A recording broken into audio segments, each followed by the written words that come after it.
What up, everyone? DJ Nubis with you on the Meltdown Radio podcast. Here with my special guest today, the Professor Daniel Miller. How you doing, sir? Hello, And thank you for joining me. it's a pleasure.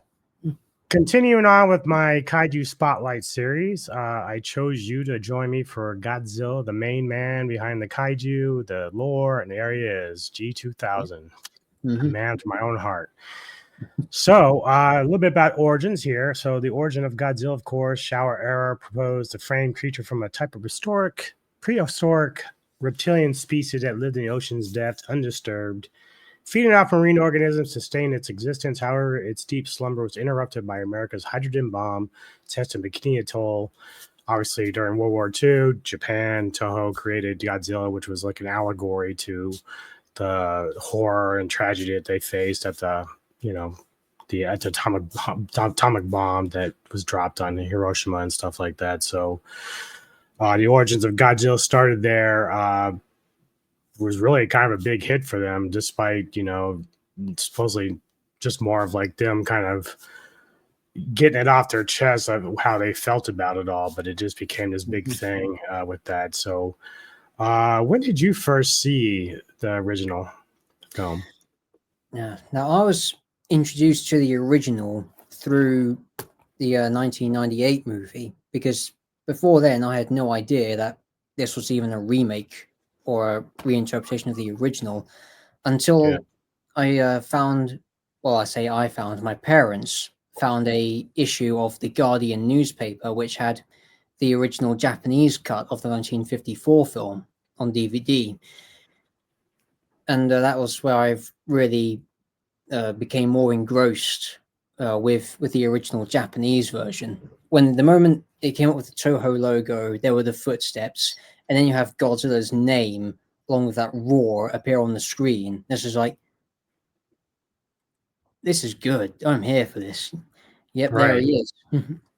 But yeah, when I was actually able to watch the movie from beginning to end, I was absolutely enamored with Godzilla, and since then they've been looking at the movie on quite a few times, even the American version, Godzilla King of the Monsters, which at first I found perplexing after seeing the Japanese cut, but then as you get older and you have more of an understanding of what these things and you research these things, it's like, oh, okay, that does make sense.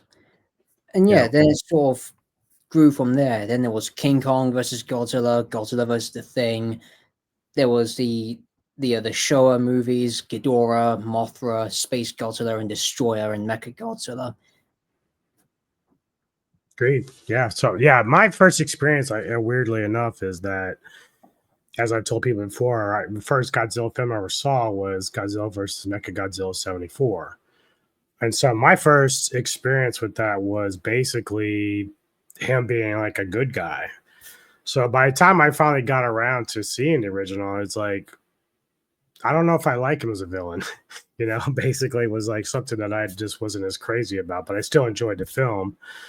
But yeah, it should be noted that Godzilla was actually inducted into the Hollywood Hall of Fame in 2004. So that's good. Yeah. Good for that. And in time for his 50th anniversary as well. Yep. And obviously collectibles are a big thing between us here at the Sci-Fi Society, you, me, you can see. Yep. Do you have a particular favorite in your collection? Like any one that stands out the most? I actually have quite a few which stand out the most. Like the Bandai 54 Godzilla. I think this was the mid-2000s release because I got this in 2009. This was the first Godzilla figure I ever got when I was a child. So I was absolutely proud to have this one. Other ones are these two guys because they're my first figures I got at my first G-Fest back in 2016. The 55 and the 62 Goji. There you go. Even though, as much as I love the 55 suit, I'm a bit annoyed about how for the 50th anniversary they messed up by getting the spines on backwards. Like, sir, why? Oh yeah, I see that. That's interesting. Yeah. How did you mess that up? But at least they re-released it with the spines properly arranged, so that's something. Yeah. Yeah, other ones. Yeah. This one, the Godzilla 2000, this is another one. This is also another special one to me because this is the first Bandai figure that I found at a Comic-Con in England.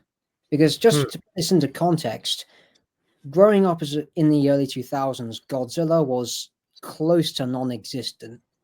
All that there was this is from the British Film Institute, the Japanese version of 54, the American cut of King Kong versus Godzilla, Gino, and that was it.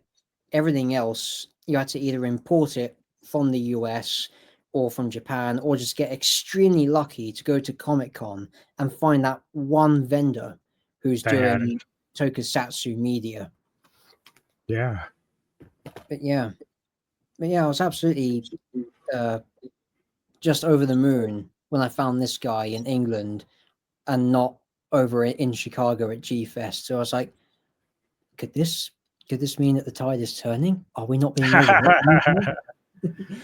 Yeah, I was telling you off stream that I picked up this little one first when we went to G-Fest about a year or so ago, and I was I'm real happy with it, obviously. But as I got to looking around more and more throughout the day, like I found the bigger one up here, and the guys were just like, "Yeah, we figured you get a bigger one than that," you know. And speaking of bigger, hold on a sec. It's from the Bandai vinyl. This is the biggest one I've currently got. This is the 2002, I believe it is, from, again, Movie Monster series, just in a larger scale. Yeah. Just bring him in there so you can see. Very nice. Yep. And there's also this one, again, the same Comic-Con where I got the 2000 theater exclusive Shin, still with the tag. All red, yeah. Yep. So yeah, quite a few really valuable things I've managed to keep hold of. Yeah, I see them all lined up at the top. Yeah. They're all there. I mean, I have more, but we'd be here all night. Right, yeah. So yeah, Godzilla is like, as far as looks, has always kind of evolved. Got some here. 98, of course, we talked about. Yeah. I mean, G2000. Yeah. I mean, I don't mind 1998 as a creature. And I don't mind it as a movie as such. The big problem was it was a Godzilla movie when it's not really Godzilla. Yeah, well, I think that's the thing, right? So I always gave credit to Emmerich for thinking outside the box, because they actually played upon the whole, mutation part of it with the iguana that turned into a giant, dinosaur Godzilla, basically. So I always gave him credit for that, but the issue that I always had was, especially towards the end, with the smaller ones, where it looked more like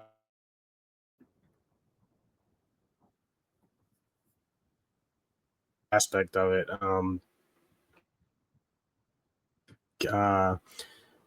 Killing Godzilla on the bridge, kind of like resembling King Kong and how he died, falling from the tower. I have the big tower, and so Empire State Building, and so it's just, I don't know. It fell in other places for me. I didn't mind it at the time because like no one had really done much with Godzilla as far as America was concerned. So I was like, okay, cool.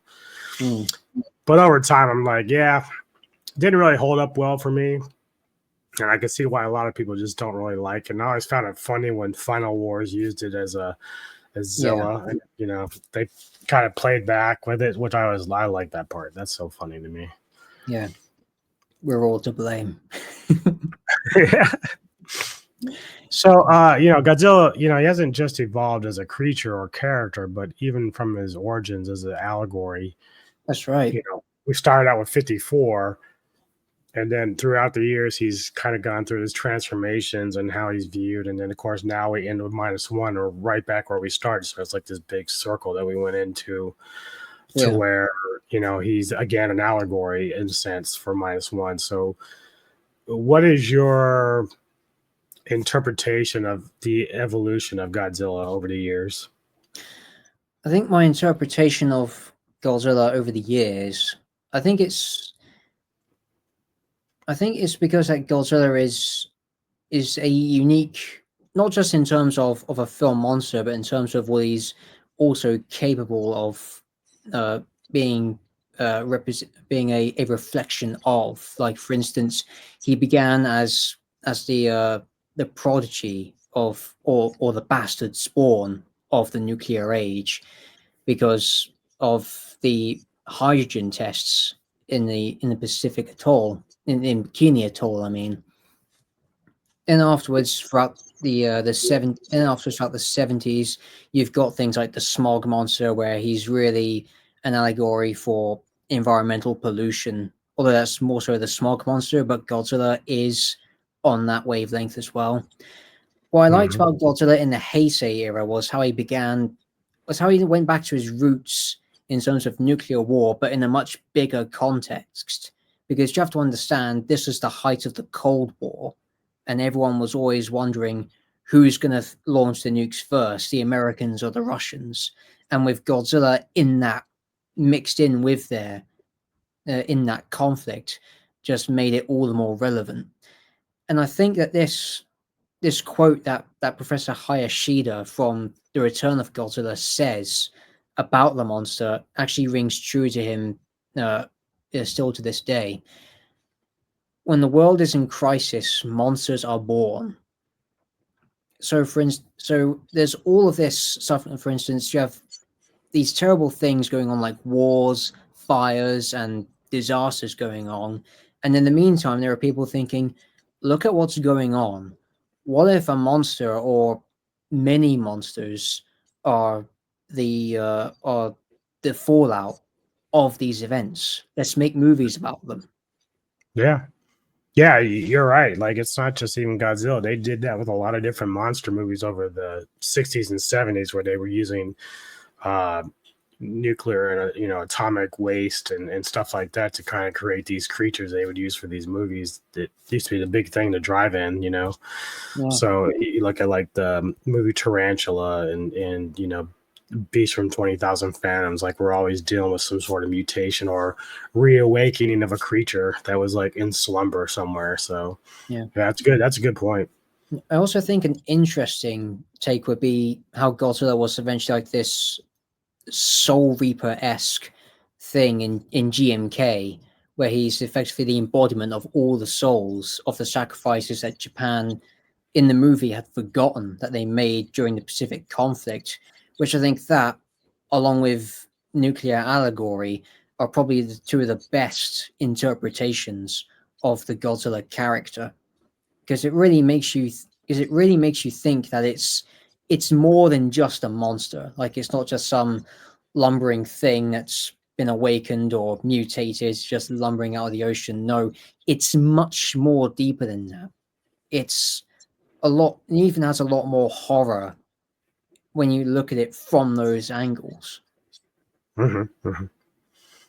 So when it comes to Godzilla, for me, like when I think about him, to me personally, I see like strength, passion, resiliency, heroism, vulnerability, and longevity. And so those are the kind of things that Godzilla means to me. But what about for you? Like when it comes to you personally as a kaiju fan, like what does he mean as a symbol or icon to you?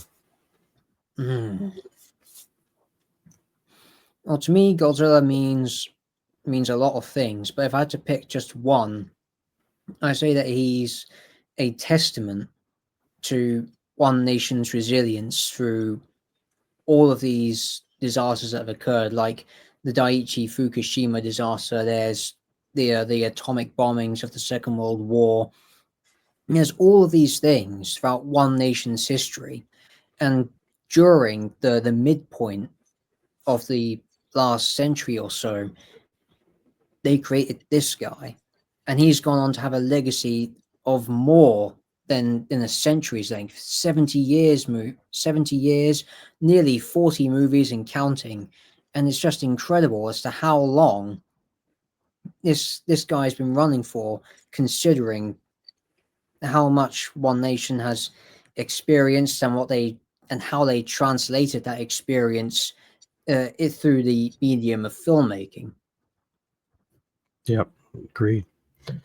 So, although Godzilla ultimately is like the team player when he battles other kaiju, what is your position on the thought process that people say that he can't defeat Ghidorah or some of these other big baddies without help? Do you think he can, or is it just a matter of the way that the movies were set up? Like, what is your thought behind that?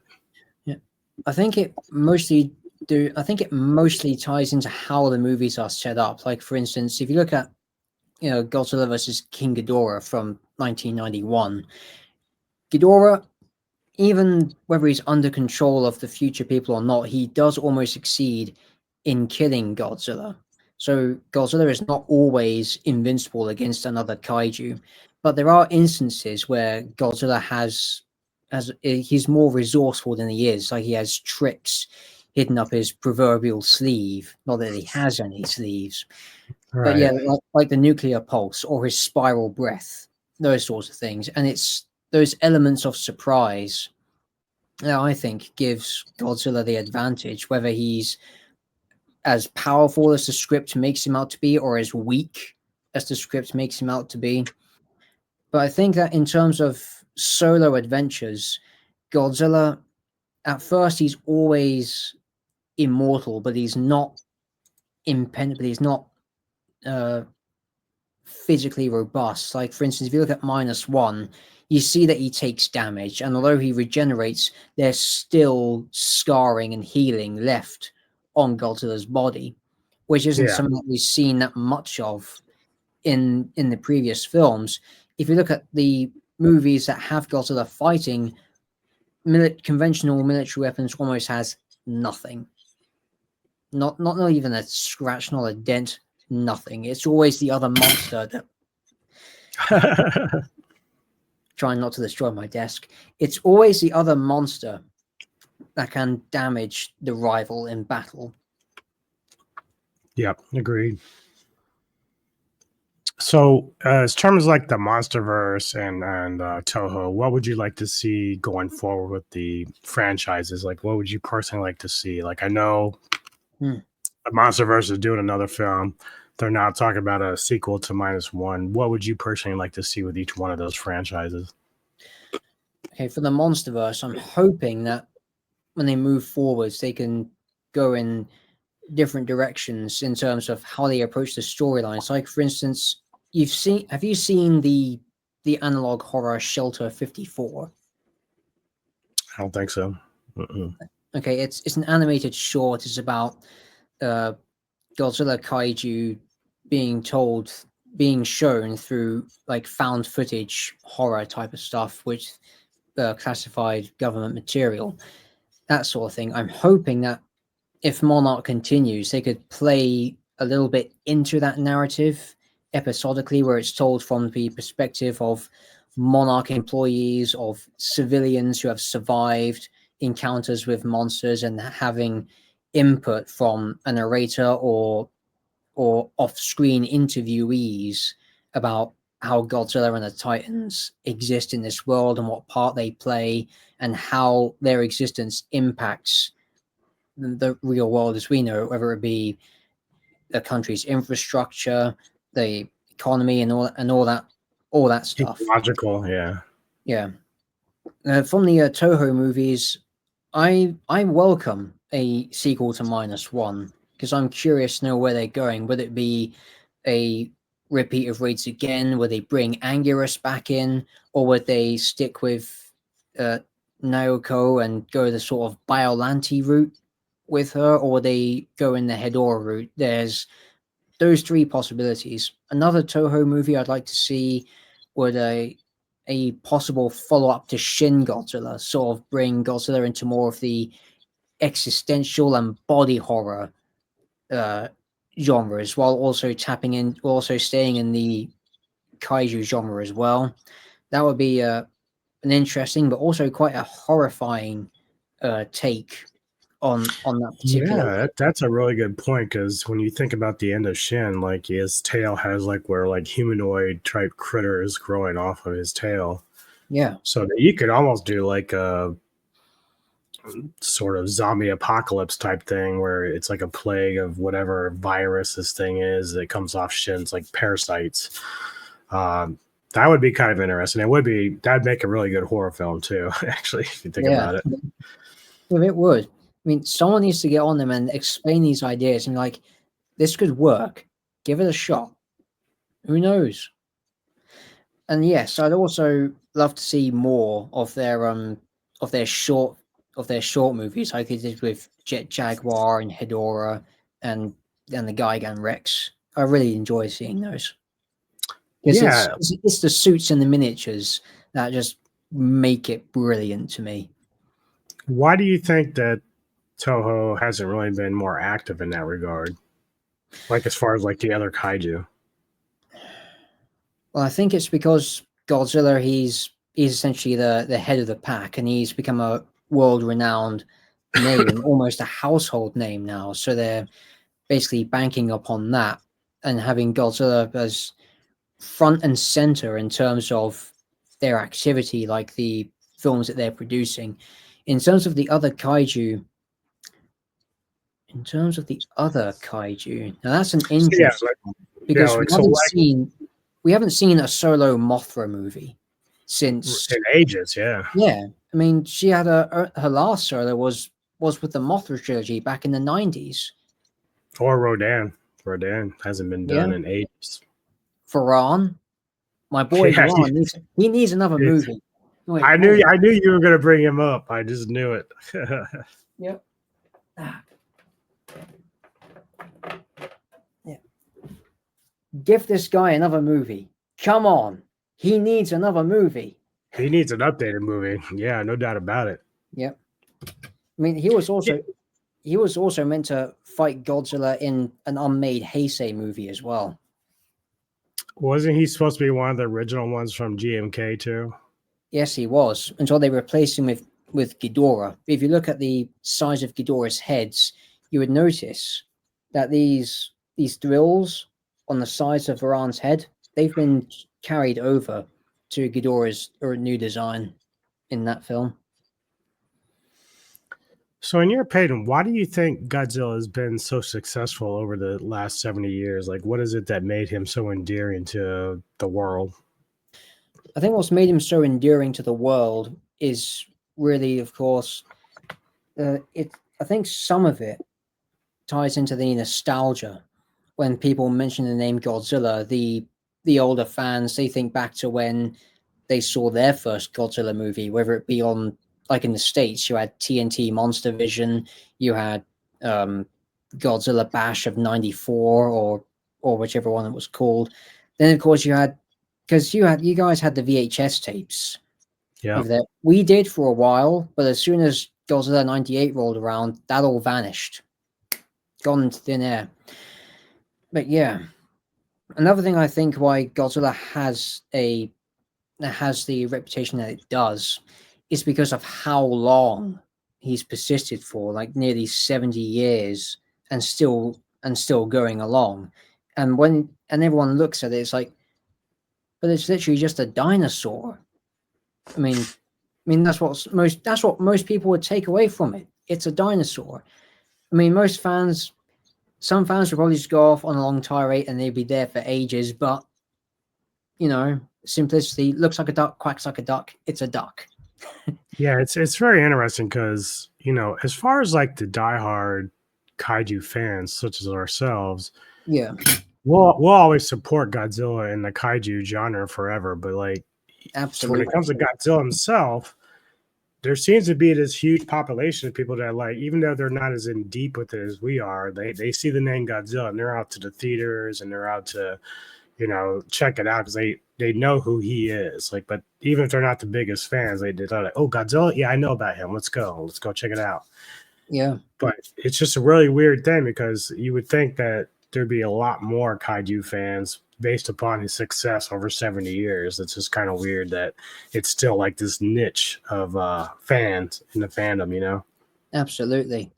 And what's even crazier is because history has repeated itself again, we're living in a time where there are two Godzillas both coexisting cinematically. Like you've got the MonsterVerse alongside the original Toho Godzilla movies, and both of them, they're they're for the most part universally accepted by fans. Of course, you have people who say, "Oh no, the MonsterVerse isn't good," or "The Toho movies aren't good. The MonsterVerse is better." Still, they're both coexisting in this weird plane.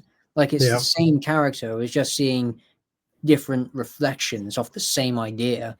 And I think, and I think that's also why, in some way, there is this sense that it's still a niche because the general public, they see one and they see the other, and it's like, wait, how come this guy looks different from that one, even though they're both the same? What's going on here? Yeah.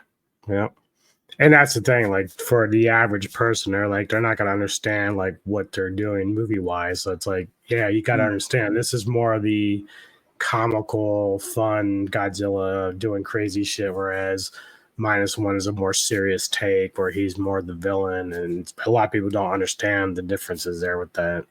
Yeah. Or they say, look at Godzilla 2000, which I'd say is a really good example of how to reboot a franchise after you've effectively killed off the lead character. Yep. So putting you on the spot, your top 5 Godzilla films of all time. Oh, top 5 of all time. Okay, so let's see. I'm going to work backwards. So for me at number 5, number 5. I'm going to have to go Destroy All Monsters because I love the notion of getting as many kaiju as possible crammed into one movie and just have them rampaging throughout the entire world. Like you have Moscow being ripped to bits by Rodan, Gorosaurus emerging in Paris, Mothra tearing apart Beijing, Godzilla in New York City. It's a great monster romp and a great sci-fi movie that even casual enjoyers of that genre will enjoy. It does come with its flaws. I'll accept that, but I do enjoy the effort that went into making the movie, and even for all of the kaiju scenes, as well as the miniature effects and cinematography. Number 4, I'm gonna have to go with Biollante on this one because I like how it basically created a very I want to say tragic kaiju. I mean, yeah, there she is. Don't know if you can see next to Mecha Godzilla on there. Yep.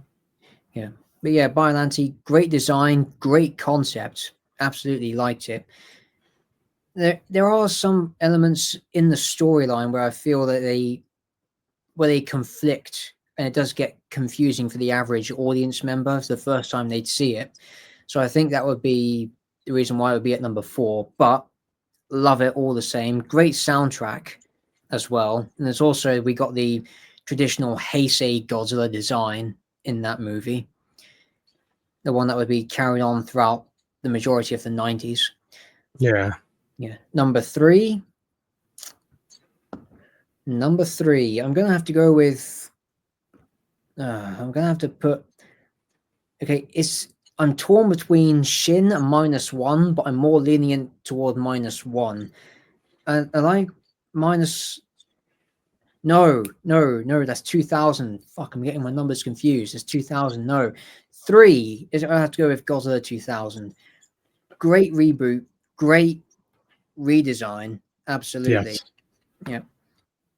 Yeah. The subplot with the regenerated G1, I felt that was a really good deep dive into more of Godzilla's biology or into the mythos of Godzilla's character, and raises many more shows many more doors that could be opened for another film. The American version I watched first and I immediately loved it. The Japanese cut, I watched that one when I got the Blu-ray for the first time, and I was like, okay, they're more or less the same, except they're a little bit different. Like some scenes are swapped around, some of the music is different. But yeah, I mean, personally, I do love them both, but I do feel that the American version is that little bit, um, it has more of an advantage over the original Japanese version. Number two, that would be -1. It's a great reinvention of the character, putting him in an environment that's so close to the end of the Second World War. And of course, hence the title -1. Japan has lost everything and has gone from zero into the minus. The Godzilla redesign as well, it's great. Reminds me of Heisei with a bit of Showa and Millennium mixed in there at some elements, particularly in the spines. Yeah. Yeah, and great characters, great story, great music, great cinematography. Loved it all around. At number one, I'd have to go with the OG 1954 movie, because this is the movie that's not only created a new movie character, but also spawned a franchise and an entire subgenre as well. So that deserves a really high spot on that list. Yeah. Yeah. Now, just a question for you is like, when you come up with your top five, is it based upon what you feel is like the best of basically the written part of Godzilla, or is it just really your favorites because of those your favorites for a reason? Like you would sit there and watch those any day with no problem. I'm gonna have to say that it's both. Like for Okay. instance, it's both. And sometimes, because last year at number five, I had The Return of Godzilla, which, and yes, I don't like playing favorites, but there comes a point where you have to make a list.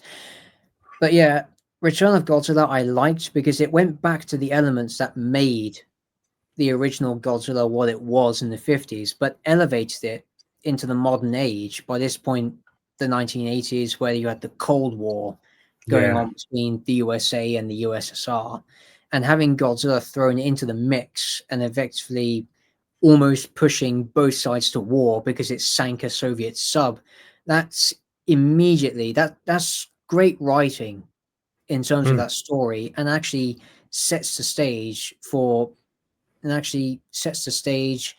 the drama that's going to play out, and also emphasizes the sheer weight of the whole situation going on there. And now it's amplified with this monster that they don't know yet is responsible for sinking the ships, and you have no idea just how close both sides came to launching the missiles, whether it be the Minuteman missiles or the big thermonuclear warheads that would just wipe out an entire area in Yeah. less than a second. Good list. It was funny with my list, and it's funny when people's perceptions of what their top five are, which no one's wrong because it's always subjective and how you feel about the franchise and the movies. Mine obviously is always going to fall back onto my childhood. So, like, for me, it's always going to be about like the giddiness of being a kid and watching these big monsters on screen and how they perform. But as I spoke earlier, I'm not generally a big fan of the villain part of Godzilla. I do enjoy them, but I've never really been the biggest fan of those films. But with the rise of -1 in 2023, that movie comes in at number five because to me, it is a really great story. It's well acted. It's probably the best story I've seen written in a Godzilla movie ever, even over 54, despite no no love not shown to 54. But in this day and age, the writing of that -1 film is like the best I've ever seen. I can't even watch it even now without crying at the end. Like I just do. It's an Yeah, emotional roller coaster that you go through. yeah. So Did you yeah, tear number up? five. Go Yeah. ahead. Did you tear up a little bit when after Godzilla just obliterated the uh the the part of the city and just felt that Nuruko was dead, and Mm, and Shikishima was just standing there in the rubble, having lost everything all over again. And you had yep. that black rain pouring out from the sky, which His having anger. His yeah anger is yeah like, that yeah, along with the black rain, because me being in a university background, learning more about in context about how nuclear weapons and all that affected filmmaking and of course Godzilla, you look at those little details like the black rain falling, and it's like, God, this is actually, it's both upsetting and it's also terrifying as well, because that black rain, that was irradiated debris that had been scorched by the intense heat of the blast and was raining literally back down to earth, contaminating more of the surrounding area. Yep. And meanwhile, you just have Godzilla living and breathing in this irradiated waste, and he's just marching through unrelenting. Yep. Yeah, the character arcs in the film are just outstanding. It's a reason why it's number 5 for me. Number 4, much like your Destroy All Monsters, I chose Final Wars. It's sort of the same kind of theme, dealing with all the monsters in one big pile. The aliens, it's ridiculous but fun. I enjoy a lot of that. So again, just a lot of fun there with that for me. The key levels. Yeah. Number 3 is actually the same as yours. Godzilla 2000, definitely one of my favorite designs ever, with the Godzilla. Great story. I like the idea to talk about the regenerative cells. That's something that they kind of talk about with Biollante and stuff like that. So whenever they kind of hone in on that as like a subject matter of the film, I think that's kind of a cool thing. It's something they don't do too often. So number 2 is obviously Godzilla versus Mechagodzilla 74. That was the first film I ever saw, so I just still love that so much. And then number 1, some people may hate it, but it's the MonsterVerse, King of the Monsters. Big reason for that is the same thing that I've said before. Story's not super strong, but the way they brought to life Ghidorah, Rodan, and Mothra is just amazing. Like the fluidity of the creatures, how they act and sound, like it's just something that's like, it's like it makes you a kid all over again watching this. It's like, wow, because as a kid you're watching those original ones where they have the wires and everything else, you don't think too much about it, you're just like, oh, this is so cool.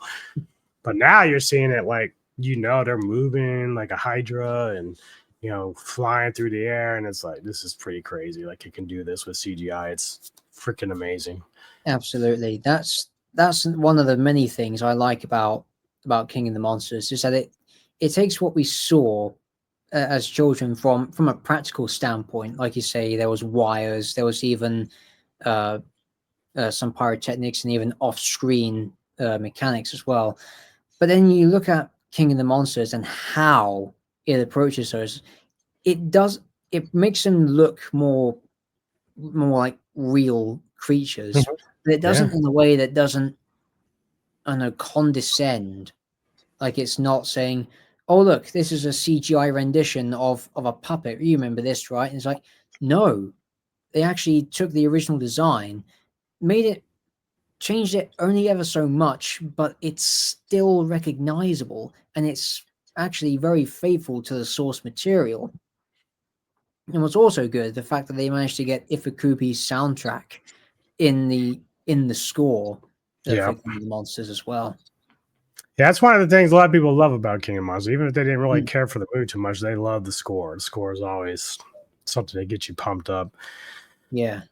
All right. Well, in your opinion, what will be the legacy that Godzilla will leave on all of us? What lessons will we have taught us with the fictional character created out of a tragedy? Like, what do you think his legacy will be for us long term?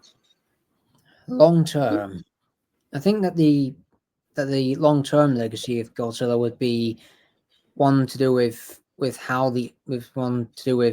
natural flow of Earth's nature and how it works, similar to how the MonsterVerse Godzilla is, because there is a fine balance in the natural world, and human beings with technological and industrial advancements do intend to disrupt that, whether it be building a power plant or exhausting resources from nature.